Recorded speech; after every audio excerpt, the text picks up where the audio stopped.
اور head lines کے بعد اب خبروں کو تفصیل سے جانیں گے۔ این آر سی معاملے پر مغربی بنگال میں کانگریس لیفٹ اور ترنمول کانگریس نے مشترکہ فیصلہ لیا۔ تینوں ہی سیاسی جماعتوں نے آسام میں این آر سی کے تحت بنگالیوں کے ساتھ زیادتی کیے جانے اور بنگال میں این آر سی کو ناقابل قبول بتاتے ہوئے اس کی مخالفت کرنے کا فیصلہ کیا۔ آج مغربی بنگال کی اسمبلی میں این آر سی مدعے پر ہوئی بحث کے بعد تینوں جماعتوں کا مشترکہ فیصلہ سامنے آیا۔ اس بحث میں بی جے پی کو شامل نہیں کیا گیا تھا، تاہم این آر سی کے خلاف تینوں ہی جماعتیں ایک ساتھ ایک منچ پر مخالفت کریں گی۔ یہ تصویر صاف نہیں ہو سکی ہے۔ اسمبلی میں ہوئے این آر سی پر بحث میں وزیر اعلیٰ ممتا بنرجی بھی موجود رہیں۔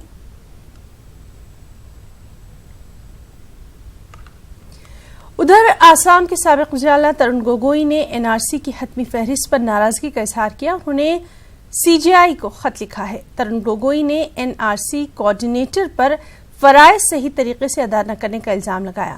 ترون گوگوئی کا کہنا ہے کہ سپریم کورٹ کی ہدایت کے مطابق کوآرڈینیٹر نے فرائض انجام نہیں دیے۔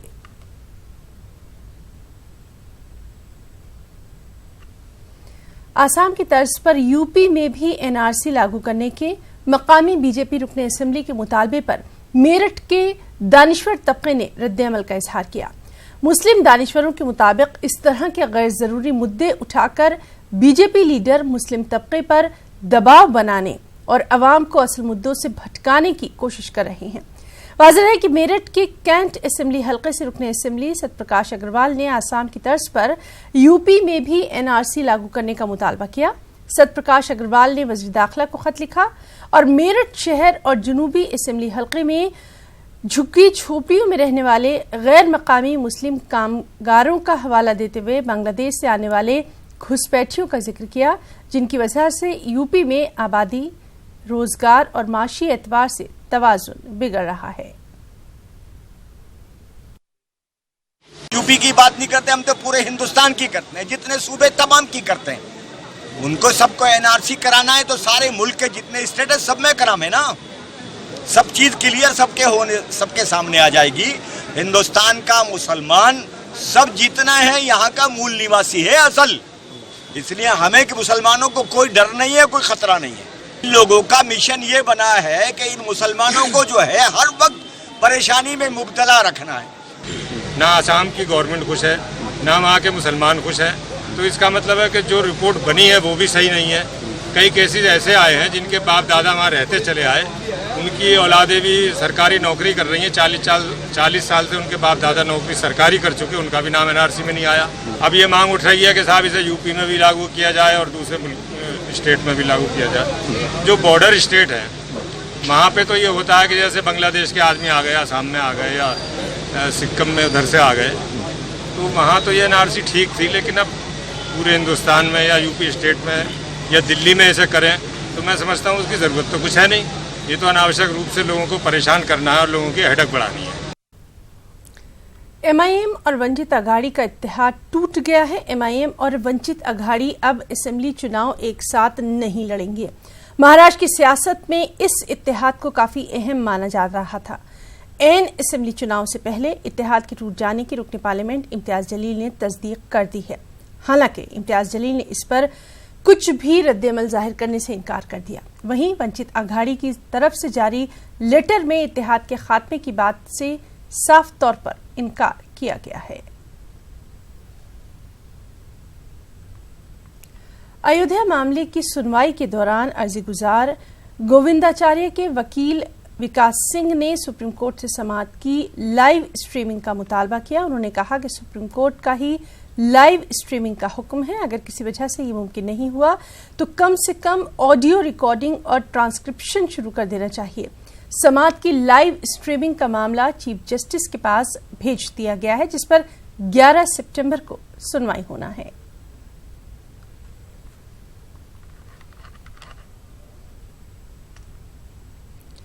دہلی سے 2019 کے لیے حج آپریشن مکمل ہو گیا۔